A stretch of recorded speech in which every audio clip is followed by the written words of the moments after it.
guys, ayan guys, magluluto tayo ngayon ng sinigang sa miso guys. Ayan, meron tayong ano guys, ang tawag ito, yung mustasa. Ayan guys, may mustasa. Kasi yung miso natin guys, ito lang yung sachet lang siya guys. So ayan ang ating pink salmon guys. Ayan. Wala tayo ng sandok guys kasi wala tayong sandok. Kailangan natin ng sandok para sa sabaw guys. Ayan ang ating pink salmon guys.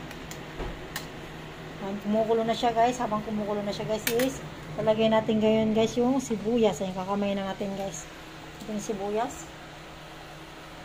Ayan. So guys, lagyan natin guys yung mga ibang panglawak niya guys. Tulad ng mga kamatis. Ayan guys. Ayan ang dumi ng ating ano guys. Ayan.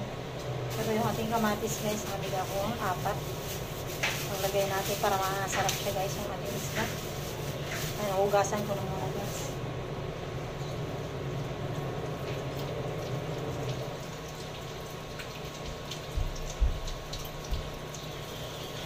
Ayan guys, habang hihiwain natin po guys, habang nakulo yung ating isda, lalagay natin na yung ating kamatis guys.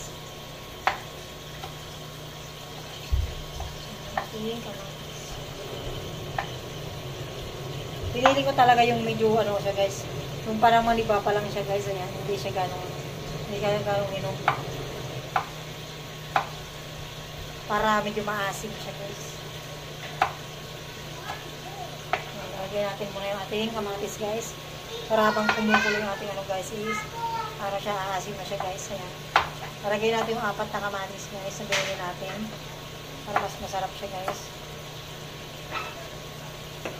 Ito guys yung pinakalas.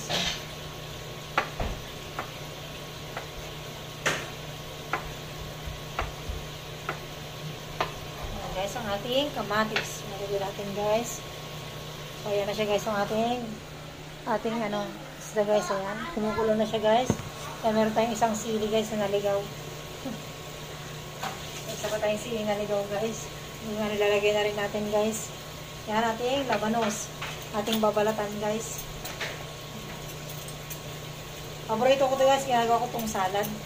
Lagyan ko ng sibuyas, kamatis, saka alamang na ginisa guys. Ang paborito ko ito guys, labanos.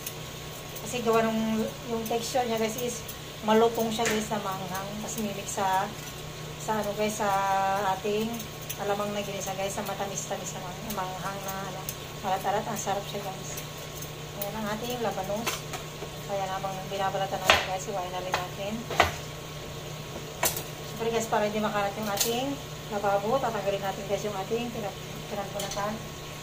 Meron tayong lagayan guys ng nabubulok sa hindi nabubulok guys. Ayan, iwain na rin natin guys at ilalagay natin para yung ating niluluto guys is sabay na siyang maluto. Iwain natin guys.